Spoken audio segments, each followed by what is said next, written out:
Hey guys, this is your Vigyan Guru विकास सिंह। आज हम बात करने वाले हैं कि जो रिप्रोडक्टिव सिस्टम होता है फीमेल का, उसके अंदर निकलता है एक एग। एवरी मंथ रिलीज होता है एक एग। उस एग के साथ में क्या क्या पॉसिबिलिटी हो सकती है? एग के साथ में दो पॉसिबिलिटी हो सकती हैं।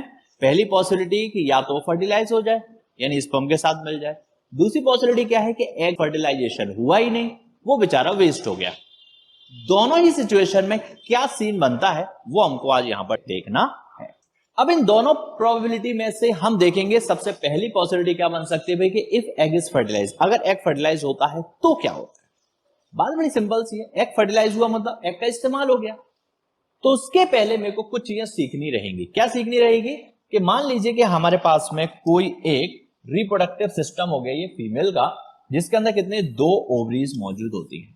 ठीक है, बाय बर्थ जब फीमेल चाइल्ड पैदा होती है तो बाय बर्थ इसकी बॉडी के अंदर थाउजेंड्स ऑफ एग मौजूद होते हैं। कितने एग्स मौजूद होते हैं? थाउजेंड्स ऑफ एग मौजूद होते हैं। ठीक है, अच्छा, हमको सिखा रिया है। अच्छा, लेकिन ये एग कैसे होते हैं भाई? ये एग होते हैं इमेच्योर। ये एग कैसे होते हैं बेटा? इमेच्योर। इमेच्योर एग से मेरा मतलब क्या है? इमेच्योर एग से मेरा मतलब है कि अभी ये बेबी को बर्थ नहीं दे सकते। कैसे? ये इमेच्योर है। ठीक है, अभी इनका मैच्योर होना बाकी है। अब मैं क्या कहता हूं कि थाउजेंड्स ऑफ एग तो हैं, इमेच्योर भी हैं। वो ये सारे इमेच्योर एग मौजूद होते हैं छोटे छोटे पैकेट्स के अंदर, एंड दीज छोटे छोटे पैकेट्स आर कॉल्ड फॉलिकल्स। इन छोटे छोटे पैकेट्स को हम नाम दे रहे होते हैं क्या? फॉलिकल्स। और ये फॉलिकल्स भी कैसे हैं? इमेच्योर हैं। ये भी कैसे हैं? इमेच्योर हैं। जब ये मैच्योर होते हैं तो अपने अंदर मौजूद एग को क्या करते हैं? मैच्योर करते हैं। अपने अंदर मौजूद एग को क्या करते हैं? मैच्योर करते हैं। इतनी बात ध्यान दीजिएगा। ठीक है, कि जब प्यूबर्टी की एज आ जाएगी, किसी भी गर्ल चाइल्ड की मैं बात कर रहा हूं, उसकी जब एज ऑफ प्यूबर्टी आ जाएगी तब फॉलिकल क्या होते हैं? डेवलप होते हैं। और डेवलप होने के बाद अपने अंदर मौजूद एग को मैच्योर बनाते हैं और मैच्योर करके उस एग को बाहर रिलीज कर देते हैं। मैंने क्या कहा? ओवरी के अंदर फॉलिकल्स थे, ये मैच्योर थे। जैसे प्यूबर्टी की एज आएगी तो एक फॉलिकल मैच्योर होगा, अपने अंदर मौजूद एग को मैच्योर बनाएगा और बाहर सीक्रेट आउट कर देगा। ठीक है, तो एग या तो इस वाली ओवरी से बाहर आएगा या फिर इस वाली ओवरी से बाहर आएगा। बस ओवरी से बाहर आएगा एग। ठीक है, और ओवरी से बाहर आने की जो घटना होती है उसे हम बोलते हैं ओव्यूलेशन। ठीक है, तो जब एग ओवरी से बाहर आता है दैट इज कॉल्ड ओव्यूलेशन। ठीक है, तो the release of egg from the ovary is called ovulation. इतनी बात क्लियर है? अब ओव्यूलेशन जो है ना वो रोज रोज नहीं होता। ओव्यूलेशन रोज रोज नहीं होता, एवरी 28 डेज में ओव्यूलेशन होता है। यानी कि जो एग है मैच्योर होकर के ओवरी से बाहर निकलेगा। एग मैच्योर होकर के ओवरी से बाहर निकलेगा। ऐसा होने में हमेशा 28 डेज का समय लगता है। अप्रोक्सीमेटली 28 दिन का टाइम यहां पर लेके चलना होता है हर एक ओवरी से जब एग निकलेगा तब। ठीक है, एग किसी भी ओवरी से आ सकता है, इस वाली से या इस वाली से। एक बार में एक ही ओवरी से आएगा, इस बात को हमें फोकस में रखना है। एक और चीज को देखते हैं, जो inner lining of the uterus होती है। अब देखो ये यूटेरस है, तो यूटेरस की जो इनर लाइनिंग है वो कैसी होती है? नरिशमेंट से भर जाती है। वो कैसी हो जाती है? थिक एंड सॉफ्ट हो जाती है। कैसी? थिक एंड सॉफ्ट हो जाती है। यानी इनके अंदर क्या आ जाता है भैया? ब्लड वेसल्स होती हैं। ठीक है, तो वो इसके अंदर क्या करती है? नरिशमेंट के लिए ब्लड को इकट्ठा करके रखती है। क्या इकट्ठा करके रखती है? ब्लड को इकट्ठा करके रखती है। और नरिशिंग मटेरियल जितना भी होगा वो सारा का सारा इन वॉल्स के अंदर आकर के इकट्ठा हो जाता है। अब एक और चीज की बात करते हैं कि if the egg gets fertilized, अगर ये जो एग है वो फर्टिलाइज हो गया। क्या हो गया? फर्टिलाइज हो गया, तो इस एग को आकर के यहां पर इंप्लांट होना है। यूटेरस के अंदर आकर के क्या होना है? इस एग को इंप्लांट होना। यहां आकर के ये इंप्लांट हो जाएगा।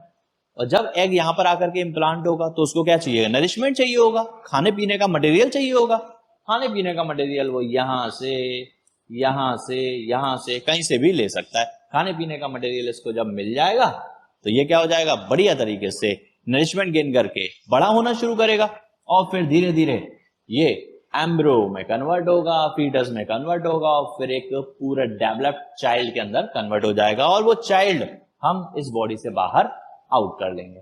इतनी बात ओके? चलिए, बड़ा ही सिंपल सा कॉन्सेप्ट है यहाँ पर। तो एक बार मैं फिर से आपसे डिस्कस करने की कोशिश करता हूं कि ये मेरे पास में क्या हो गया? फिर से फीमेल रिप्रोडक्टिव सिस्टम हो गया। जिसके अंदर हमने बोला कि एक ओवरी ये है और एक ओवरी ये है। ओवरी के अंदर थाउजेंड्स ऑफ एग होते हैं जो कैसे होते हैं, इमेच्योर होते हैं। एवरी 28 डेज में या तो इस वाली ओवरी से या फिर इस वाली ओवरी से एक एग मेच्योर होकर के बाहर आता है। एग के बाहर आने की जो प्रोसेस होती है दैट इज कॉल्ड ओव्यूलेशन। अब जब ओव्यूलेशन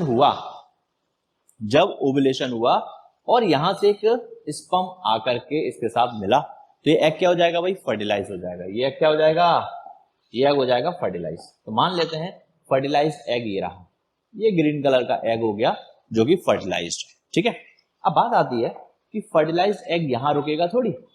फर्टिलाइज्ड एग यहां रुके बिना वो चलते हुए कहां आ जाता है, यूटेरस के अंदर आ जाता है, इस जगह पर आकर के बैठ जाएगा। अब यहां आकर के इस एग को, फर्टिलाइज्ड एग को डिमांड होगी खाने पीने के मटेरियल की। किसकी, खाने पीने के मटेरियल की। तो देखिएगा खाने पीने का मटेरियल ये कैसे ऑब्टेन करता है। तो खाने पीने के लिए जो सामान है वो भगवान ने पहले ही व्यवस्था करके रखी है कि यूटेरस की इनर जो वॉल्स होती है उनके ऊपर क्या होता है, ऐसा ब्लड वाला मटेरियल आकर के इकट्ठा हो जाता है। नरिशमेंट, ब्लड और जितना भी इसको चाहिए मटेरियल, रिक्वायर्ड मटेरियल इस एग को चाहिए, फर्टिलाइज्ड एग को, वो सारा का सारा इन वॉल्स के अंदर आकर के इकट्ठा हो चुका होता है। और ये जब इम्प्लांट हुआ होगा ना, यहाँ पर ये जो एग है जो इम्प्लांट हुआ था वो इम्प्लांट एग यहाँ आ चुका है, मान लेते हैं, है ना, इसमें चल के इस जगह पहुंच चुका है, इम्प्लांट हो चुका है। अब ये एग को जो भी नरिशमेंट चाहिए था वो इन थिक वॉल से आराम से गेन कर सकता है। ठीक है, और अपने आप को बड़ा करेगा। तो कुल मिलाकर के ये जो फर्टिलाइज्ड एग था, एम्ब्रियो, उसके बाद में फीटस, उसके बाद में कंप्लीट बेबी में कन्वर्ट होगा और फिर उसको आप इस बॉडी से आउट कर